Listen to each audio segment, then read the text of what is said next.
Hello, my name is Tristan, and I'm going to be showing you a series of 3 pictures, and I'd like for you to tell me what they all have in common. Hermione Granger from the Harry Potter series, the Grand High Witch from the 90s Witches movie, and Elphaba and Glinda from the recent movie adaptation Wicked. What they all have in common is that they're all witches.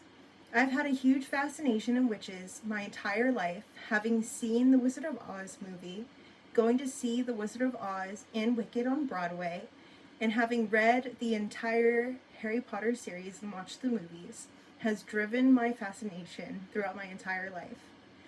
I've done a lot of research both for this project and for a previous English paper. One of the first versions of witches in history is in ancient Greek mythology. Circe was known as the first witch. According to Greek City Times, she was known for seducing men, luring them to her island, and turning them into pigs. In the Odyssey, Odysseus travels to Circe's island, where he asks his men to search the island. His men find Circe, and according to Greek City Times, Circe offers the men a feast, unknowingly eating food that was poisoned with a potion, and Circe used a spell to turn them into pigs. When Odysseus finds this out, he goes to find Circe, where he first finds Hermes. Hermes gives him a plant called moly, which made him immune to Circe's magic. When he finds Circe, according to Greek City Times, Circe was unable to turn him into an animal, and Odysseus forces her to turn his crew back to human form. Another version of witches in Greek mythology is Hecate. Hecate, according to Rafid Kabir, was a second-generation Titan goddess who held domain over magic and witchcraft. Also, according to Syed Rafid Kabir, Hecate was actually the mom of Circe. When many people think of witches, they think back to the witch trials. Many people who were suspected of witchcraft were persecuted between 1500 and 1650. According to Arthur Lynn, during this period, approximately 10,000 people were accused of witchcraft and went on trial for the crime of witchcraft. About half of them were found guilty and were executed. Many people were afraid of the effects that evil magic would have on them, like affecting their crops, their friends, or their family, also according to Arthur Lynn. Witch hunts were often found between Catholic and Protestant regions who were frequently struggling with differences in religion, according to Lynn as well. The witch hunts allowed for people to relieve their, quote, religious anxieties.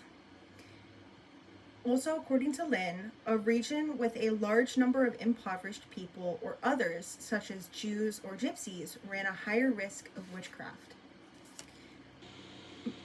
More often than not, people who were facing socioeconomic issues were more likely to lash out and blame others who they viewed as responsible, like those going through a bad harvest or a disease, according to Lynn.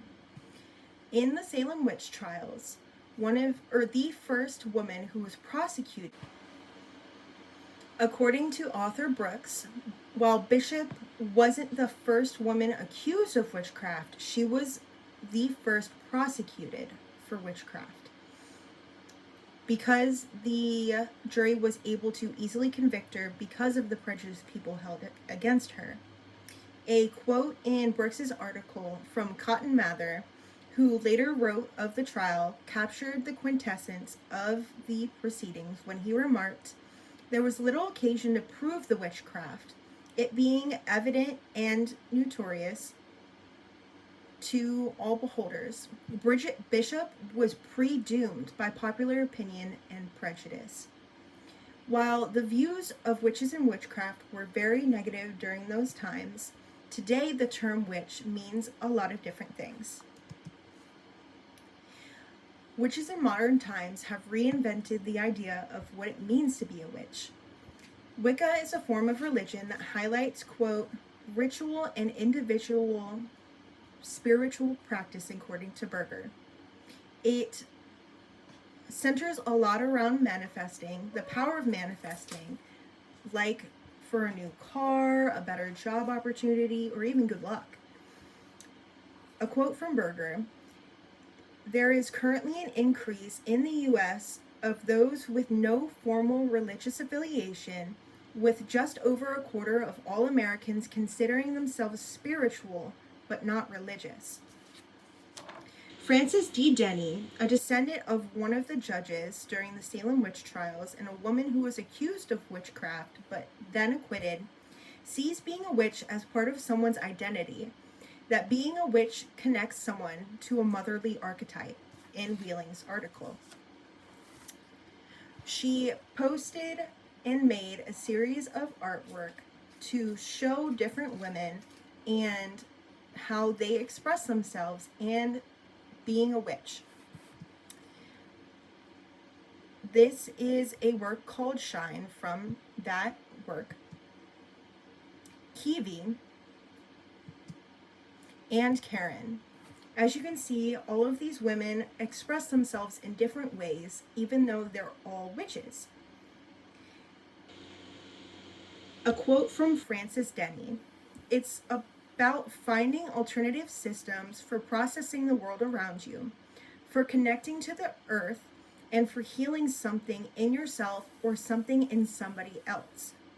To review, witches and the idea of witches has changed over time from ancient Greek mythology through the Salem witch trials and to today. To end with a quote from Kate Healing, which she said in her article that I feel brings everything together, quote, the word witch has evolved from a potentially deadly label her ancestor rejected to something embraced by many people today. Thank you.